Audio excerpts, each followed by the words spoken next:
Within the sport of baseball, speed, strength, agility, explosiveness, and more are all necessities. When comparing baseball to a variety of other sports, baseball contains some of the most anaerobic, explosive, and quick-twitch movements required. Examples of this can include the rapid rotational torque and firing movements of the hips when hitting, the rapid rotational extension, deceleration, and explosive whipping of the arm when pitching, and so much more. With this being said, it is important that the neuromuscular system can fire and operate at the quickest, most efficient way possible. This requires the nervous system and the muscles to work together to provide the quickest and strongest muscle recruitment and contraction necessary to perform the explosive movements within the sport. When participating in the sport of baseball, sport-specific tactical and technical skills training, along with weightlifting, endurance, and speed training, are extremely important. Two of the most common training methods in the sport of baseball consist of conventional weight training and plyometric training. Coaches around the world have experimented with and constantly manipulate a variety of training methods in exploring the best ways possible to enhance the neuromuscular system and playing performance of their athletes. The research that I have selected to talk about is baseball throwing speed and base running speed, the effects of a ballistic resistance training program. This investigation was performed at Southern Cross University within the Exercise Science and Sport Management Department. This research was then adopted by the National Strength and Conditioning Association within the official Journal of Strength and Conditioning Research. Within this experiment, researchers tested to see if a ballistic resistance training program involving explosive movements against resistance at the fastest velocity possible would increase a baseball throwing and base running speed, compared to a conventional weightlifting training program for baseball players.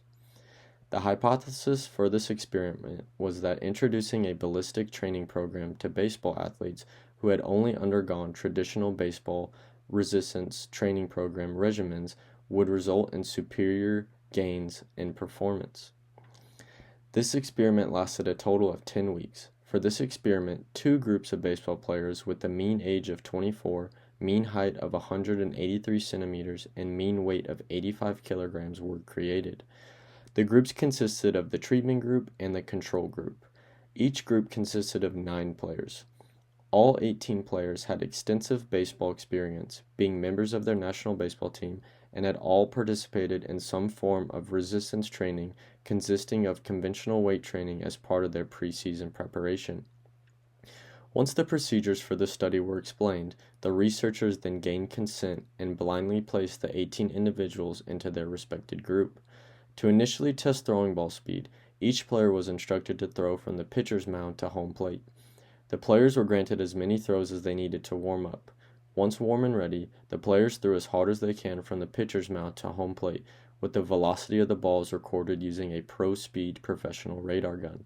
Between each throw, a 20 to 30 second window of rest was required. The first 5 throws that resulted in a strike were collected. To initially test sprint speed, each player was instructed to sprint from home plate to first base. The players were granted ample warm-up time that included sport-specific stretches for running. Once warm and ready, the players ran 2 maximal effort sprints from home to first. The players were granted a 2 to 3 minute rest period between their 2 sprints. The mean of both sprints were recorded for the players. Once the initial results of the 2 assessments were collected, the 10-week training program began. For this training program, the treatment group participated in an individually supervised ballistic weight training program consisting of bench throws and jump squats for 3 sessions every 2 weeks. The treatment group also completed 15 training sessions on a plyometric power system device that immediately gave feedback on the movement velocity and power output of each movement performed, so the athletes could see where they were at. A 3-minute rest period was granted between each set. The control group did not participate in any form of ballistic resistance training over the 10-week period. However, they did participate in normal baseball training consisting of regular batting and throwing practice that was very similar in structure, frequency, and duration of training to that of the treatment group throughout the entire training period. All subjects were retested within 1 week of the completion of the 10-week training period in a manner identical to pre-testing. Following the 10-week procedure, the treatment group improved throwing speed by 2%, with the control group showing no throwing speed improvements. Both groups improved running speed. However, the treatment group saw a higher gain with a 9% improvement compared to the control group's 6% improvement.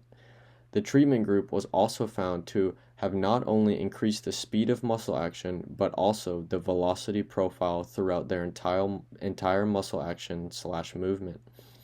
In conclusion, ballistic resistance training was effective at enhancing baseball throwing and base running speed beyond that attained with traditional baseball training alone. This improvement most likely was due to velocity-specific improvements in strength, increases in rate of force development, and improved stretch shortening cycle performance. These changes in neuromuscular function resulted from specific adaptations to the explosive and ballistic nature of the training movements employed. As a former baseball player, I have always been a believer in ballistic resistance training. So much of the sport of baseball is how fast can you move X, Y, and Z. How fast can you move and fire your hips when swinging a bat? How fast can you move your arm and whip the ball as fast as you can when pitching? How fast can you run around the bases or in the outfield trying to chase down a fly ball? Baseball is about being quick twitch and explosive, so why would you not train that in the weight room? As a future coach, I am a big believer in ballistic resistance training programs. I think a program like this, along with a potential adapted conventional and plyometric program, would be extremely beneficial for my players. A program like this that can increase neuromuscular performance, speed, and output, along with certain anaerobic and aerobic movements, would greatly benefit my athletes. Thank you.